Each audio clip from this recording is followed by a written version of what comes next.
Houston, and Rockin' Robin. Nice. Brian Pillman, the Loose Cannon, and the WCW New Japan North Korea show. And Paystee, that show is famous for many things, but probably most famous because it holds the record for the largest attended pro wrestling event ever, with a reported 355,000 in attendance. Very much disputed whether they were forced to go or not, and how real that number is, and I'm sure they will really get into that, but I'm excited for that. I was going to say, surface level, none of this seems very dark. I'm sure Grizzly Smith was a hell of a bad dad, but... I don't know, Brian Pillman, the loose cannon, the guy that, kind of killed himself, and, he got into a car accident just as he was starting to take off when he left WCW for WWE, and his career went downhill, and he couldn't wrestle anymore, and then he got back, and then... I think there's a lot of dark to it. That's one good thing about Dark Side of the Ring, though. They find things that seem like kind of mediocre, A lot of people only knew so little about Dr. D, David Schultz, and they got a whole really good episode out of that, I think they're good at finding little ones that that you didn't quite know about, not Bruno Sammartino. Dino Bravo. Dino Bravo is another one that I don't think a lot of people in our generation knew much of the story about him being involved in the mob with selling bootleg cigarettes and getting murdered. And Gino Hernandez down in not Puerto Rico, down in Houston wrestling. Gino Hernandez getting murdered in the showers. You got I don't know. I think if history has shown us anything, it's that these are going to be good episodes one way or the other. Yeah, no, and I'm excited to see, because the further they get in, the less stuff they're going to have to talk about, or so you would think. And that's when we're going to start digging out the real interesting stuff. Exactly. Well, speaking of the dark side of the wrestling business, according to court records in Texas, Teddy Hart was booked into Tarrant County Correction Center in Fort Worth, Texas on Thursday the 22nd after being named as a fugitive from justice in the state on May 4th. Teddy. According to court documents, Hart, real name Edward Ellsworth Anus, is facing charges of injuring a child/elderly/disabled person. God, I hope it's not all three. That's what I was saying to God, if it's all of them. I'm hoping it's one or, not yes, all of them. That'd be fucking wild. What if it was like a crippled Benjamin Button? Like it was just one that's guy. What I was thinking, all like all three at once. Ellsworth. Damn you, James. I love that his last name is Anus. It makes a lot of sense now. I love it. But not only that, he's also charged with evading arrest with a vehicle and possession of a controlled substance, all stemming from his December 2016 arrest. It is believed that the new arrest and his extradition to Texas is related to a parole violation.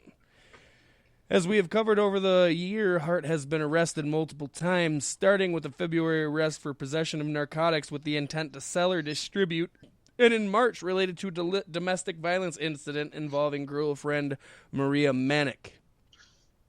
Hart had been jailed in Richmond County Jail, Virginia last month in relation to violating a house arrest order stemming from the arrest in March. PWInsider.com notes Hart was scheduled for a hearing in Richmond today, but was ultimately canceled as he was booked in Tarrant County Jail yesterday. Can't make it to Virginia court because I'm in Texas jail. He's such a great talent. Isn't that the worst part of this? Well, I guess the worst part is what he did to innocent people. It's 2020, man. I can overlook anybody's talent level real easy. Okay. Because he is. He's super talented. He is. But he's always just been on, and he was one of the youngest people ever signed to a WWE contract, and they ended up firing his ass before he got out of, I think it was OVW at the time, just because of this shit. Like, he's never and so many people said, oh, he's so talented, but it was just too young. He's just too young. He's too immature. He doesn't have that excuse anymore, Paystee. All I know is on my bucket list now is going to a live wrestling show where he's wrestling and starting the chant, Edward Anus. Edward Anus. That'd be great. How about you do Edward and I go Ellsworth and you go Anus. It's like a call and response. Tragic story, and I could easily see if Vice renewed, if this Dark Side of the Ring continues for seasons, I could easily see a Teddy Hart episode, and it doesn't even have to be 5 years down the road. It could be 2 years down the road. Right. They could do it this season. You could. And have a part 2 Except somewhere not, down the line. Yeah, exactly. Except it's not over is what I was going to say, but yeah. Call it the first chapter, too. Be real cocky about it.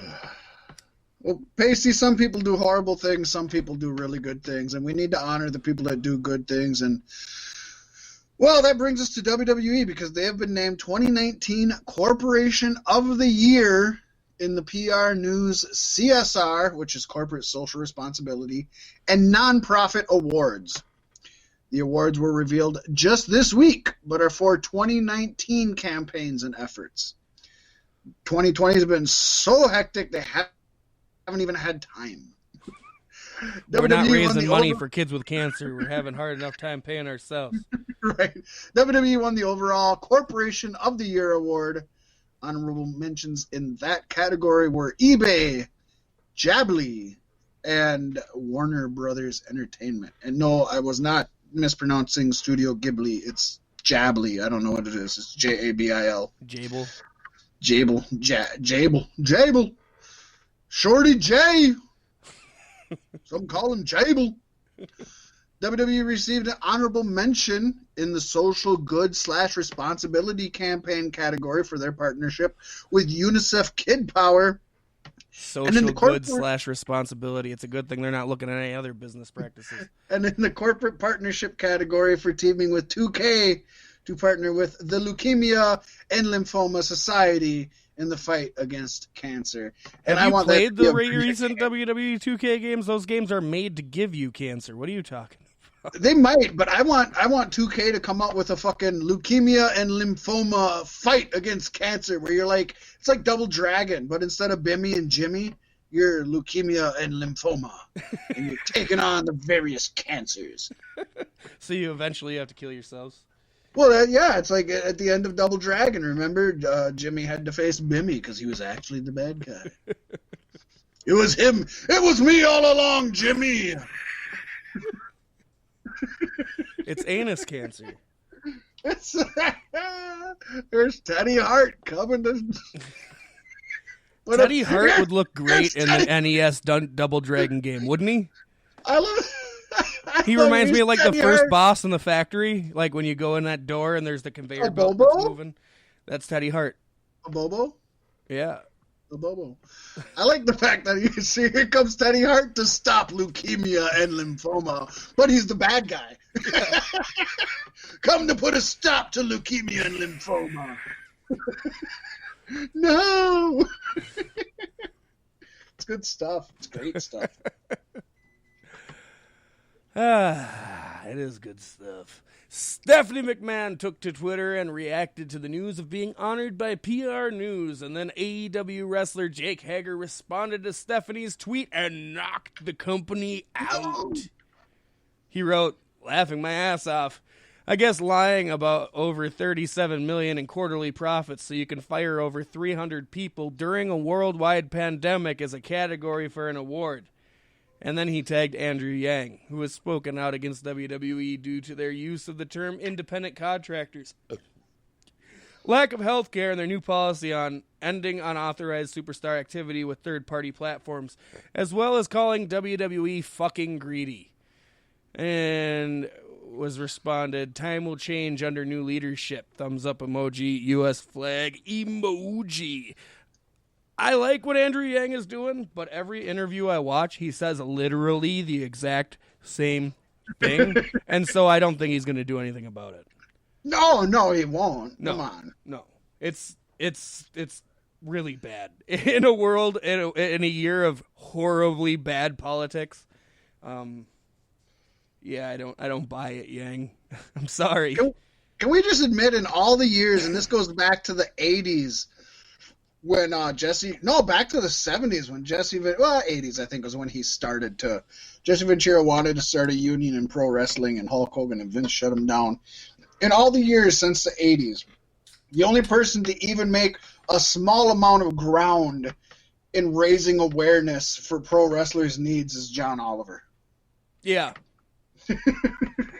Yep. It's sad but true. But I'm glad somebody took WWE to task for their bragging about. It's a shame we'll never see him on WrestleMania, huh? Oh, that would be so awesome. Inducted into the Hall of Fame. That would be great. AEW should bring him on. Yes. AEW should bring on John Oliver. Probably not until there's a union. He probably won't do it. I'd love it. It's got to be the same for everybody, right? Well, Paystee, when we talk about the union, that makes me think of the United States of America, even though we're not united. And that makes me think of the United States Court of Appeals. And the United States Court of Appeals for the Second Court Can I start that over? Yes. All right.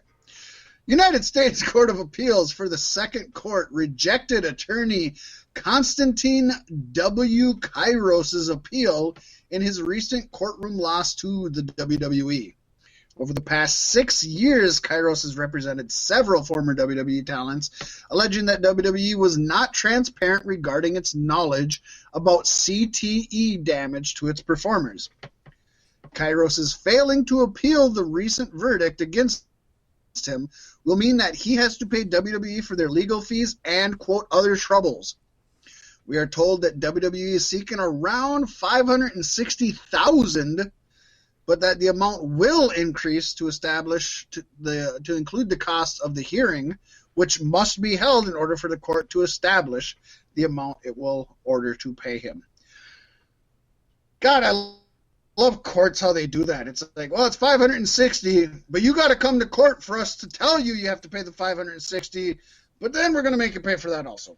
But if you don't pay for the court fee in the first place, then you don't have to pay the 560, right? Because they can't establish that fee. No, they're just awarded it. So, that kind of goes back to with, we talk about Jesse Ventura fighting forever for unions, all these wrestlers who fought forever about the mistreatment of wrestlers. And don't get me wrong, I don't think WWE, I don't think anybody, any human on earth, at least outside of the medical science field, had any idea of how great CTE was to people. But I can tell you, I do believe that WWF and the people there knew that whapping the shit out of somebody in the head with a chair multiple times was bad for them. Yeah, I don't know how you could think that that's good for you. Yeah. It makes you smarter. Yeah. So it's like I don't know. Like a cup of coffee in the morning. Yeah. I don't know how I feel about it one way or the other. During the 2020 WWE draft, several key angles, such as Roman Reigns as the tribal chief, Mysterio and Rollins, Bayley and Sasha Banks, and the return of Daniel Bryan were set in the realm of SmackDown, leaving Raw with Retribution and Bray Wyatt and Alexa Bliss as the only major angles currently. According to a recent report from Wrestling Observer newsletter, the reason WWE has these big angles on SmackDown and not Raw is that they have more motivation to keep Fox happy than the USA Network. It was noted to us by one key person in WWE that having the three big angles on SmackDown was on purpose because Raw is a lock on USA no matter what, because they need the show or USA Network collapses in the ratings. Fox doesn't need SmackDown. Makes sense, honestly. If I was USA, I'd drop Raw right now. But to be honest, I mean, they are kind of the backbone of of USA. USA used to be known for a lot of different things, for Monk, for Burn Notice, for The Shield. I used to always know USA had, even if I didn't watch certain shows, I knew they were USA shows because everybody talked about them. I don't know anything that's USA right now. Monk. Monk isn't on USA anymore. It went out a long time ago. Law and